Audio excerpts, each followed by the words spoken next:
we've already discussed a couple of Helix items in this section, and I think it was probably Mark's great story about his eraser box and his pal in the BMX world who kept his Umbral paints in that inspired this section. And I know on the last show I talked about the first Helix pencil case I bought, which is my first Helix item as an adult collector, because nothing of that survived from my childhood. But that was a tale from probably like the mid to late 90s, and I reckon it took me about 10 years to assemble the collection up to the point where the only two bits that I needed to complete the production run, and that's the production run, so not in terms of counter displays and things like that, but the only two bits that I needed for a long time were the felt tips. For those who don't know, Helix produced a 5-pack and a 10-pack of felt tips that were pretty generic, other than the Star Wars May the Force Be With You on the side and a little card front that had Jawas on it. I think that is probably the same for a lot of collectors. So I have my theories as to why the felt tips are probably rarer than most of the other items. I mean, it's all disposable at the end of the day, but I think the felt tips probably more so than some of the other items. I mean, they came in a flimsy plastic wallet, and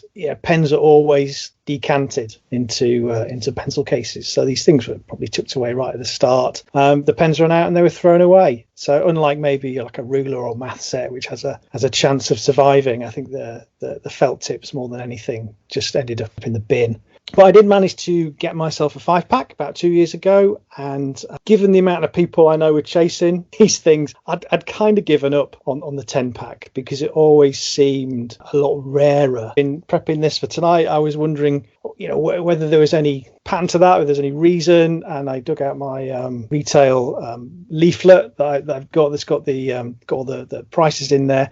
So the 5-pack of pens, they were sold 24 to a box, and they were sold to a retailer for £5.20, and the retail price for a pack was 35p. And the 10-pack, they came 12 to a box, and the trade price of those was like £5, 5p, and the retail price of those was 69p. Now, back of a fag packet worked out at that, and it might be right, it might be slightly wrong, but from my reckoning, that's about 3p more profitable to buy and sell the 10-pack. So whether that had any bearing on it at all, I don't know. I don't know whether that's anything to go on, but I thought it was worth exploring to see if it gave us any clue. So I got a call out of the blue a couple of weeks ago by a lovely fella called Ali Martin.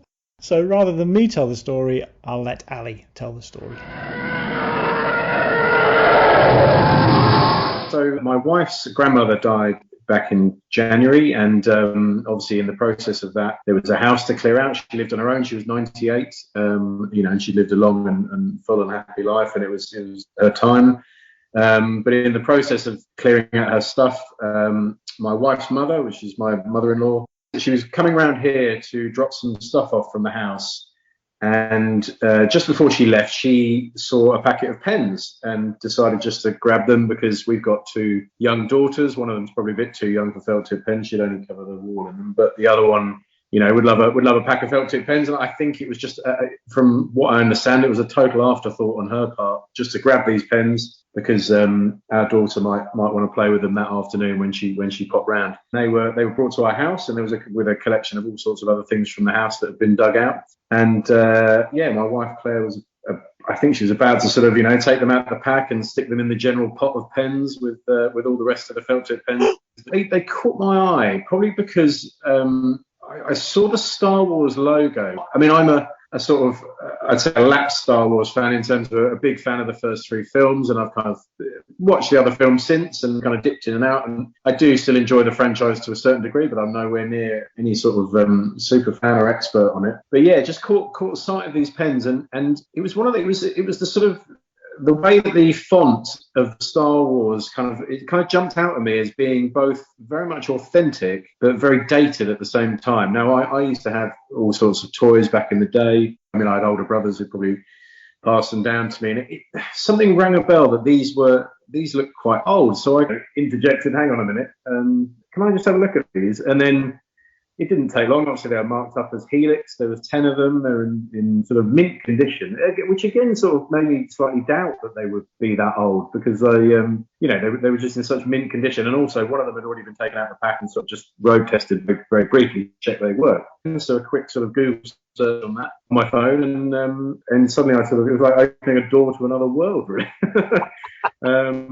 At that point, I thought that they'd probably got a value here. But in my head, I was thinking probably they would have been 50p back in the day, maybe £50 these days or something like that. But it didn't take long for a very sort of rudimentary search to see that a pack of 5, albeit with one missing, had sold for about £500, I think. So my mind was pretty much blown by that. But within an instant, it was to grab them out of the kids' hands and put them out of reach. Snatch them away. Yeah.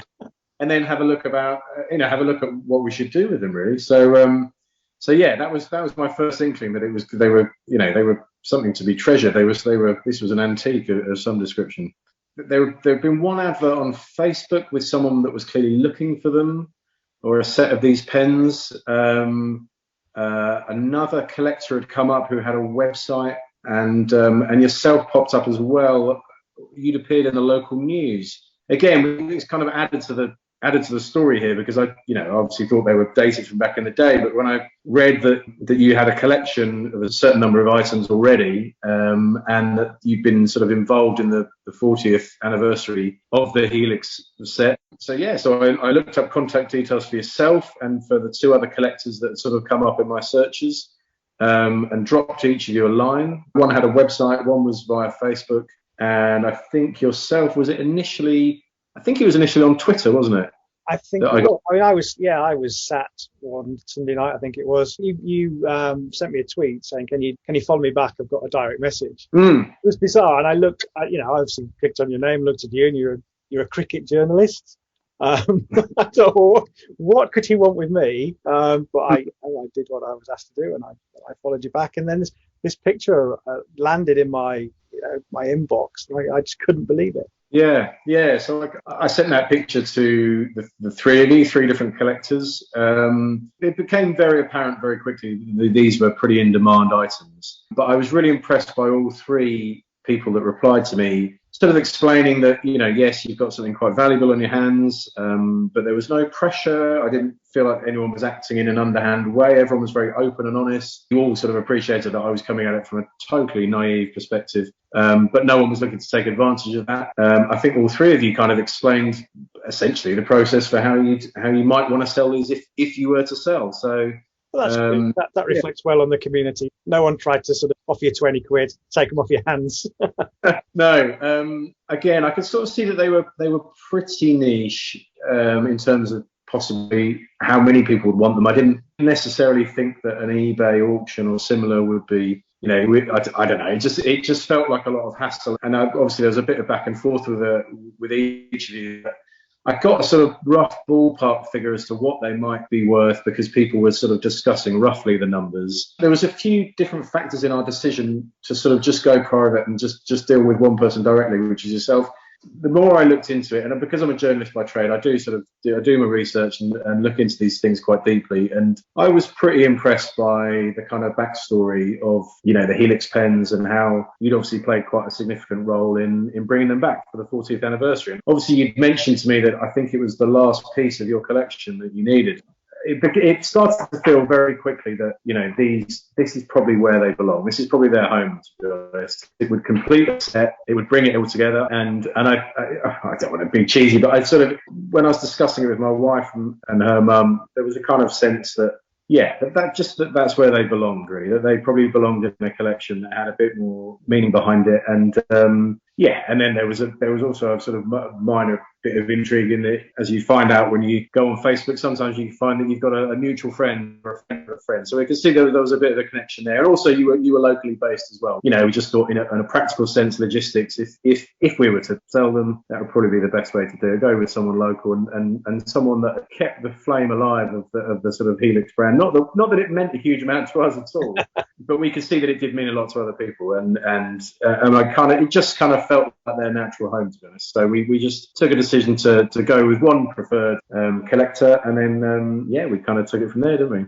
Yeah, well, I mean, obviously, I'm very, very chuffed that you did that, and that's lovely of you to say. Really, really pleased to end up sort of negotiating with you and getting the result that we did. As you know, I've given them a great home. Yeah, and also because I could sense the desire from the other collectors who were obviously keen to get them. I was sort of racked with guilt during that process of trying to just eliminate it down and sort of let people down gently. But again, I mean, as I say, with the other people involved, they were totally understanding and totally cool about it. The moment I first looked up these pens online, it opened my eyes to a sort of completely new world of Star Wars collectors and memorabilia. And as I say, I do get it, because I love the films back in the day myself, and I get why people have kept that love of the memorabilia ever since. But also being mindful of that, it felt terrible in a way that I'd almost tease two people and then let them down. But as I say, it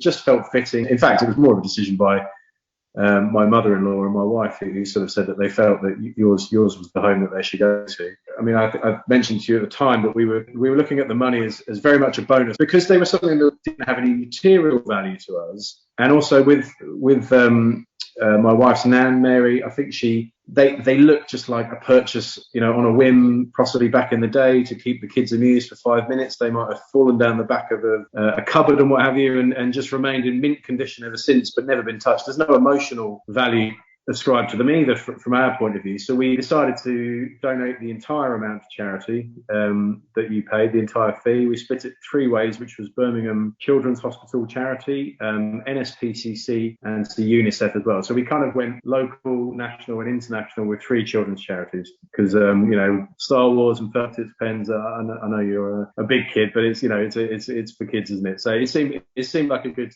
use of the money, and we were really pleased to do that and really make those donations in her name.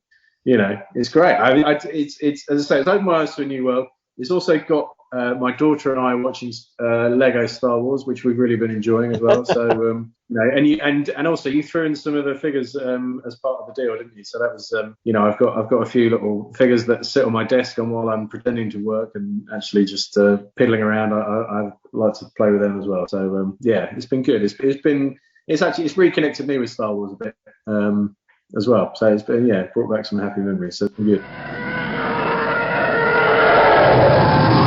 So I think that interview throws up some interesting stuff. I think it demonstrates how the work that we do in our little corners of the internet allows people from outside our hobby to access information very easily. I mean, he was able to very quickly get a handle on what he'd got his hands on, and also some insight into how collectors act in these situations, and as it turns out, impeccably. And I think above everything, it's just been nice for that chance discovery to lead him and his daughter to just connect over Star Wars Lego, and as he said in the clip there, I took him a few beta figures for him and his daughter, just so he could relive some of his Star Wars memories with her, which I think is great. I think it's just a really nice kind of addition to the story, and the fact that they donated all that money to those children's charities, it's just brilliant. Yeah, it's a wonderful story, mate. I think it's a very, very good argument for case of collecting karma actually existing for some people. How some people are destined to get hold of the things that they desire the most because they deserve them. And I think in your case, Craig, it is absolutely bang on. Oh, bless you, sweetheart. You really did deserve those pens, and it was, like I say, it was karma giving them to you. Nice. It was good. I made a new friend. Great. Have you used them? You won't go buy it. Have I used them? They all work. Have you been colouring in one of your Star Wars books? Yeah, well, I don't know whether you remember a few shows ago I talked about this poster I found. So it just seemed fitting. Stop drawing on the wallpaper. Just how rare are those pens? Well, I didn't tell anybody about them until I had them in my hand, and which was hard because it took a couple of weeks sort of negotiating and picking up a time to go over and get them. I just didn't want to jinx it, I'm sure you've all been there. And when I did, I just sent a photograph to you guys in the group, and I think Grant's comment was there are probably more people who've been to the moon than own those. And he's not far from the truth. Brilliant, mate. Brilliant. And like Mark said, couldn't happen to a nicer bloke.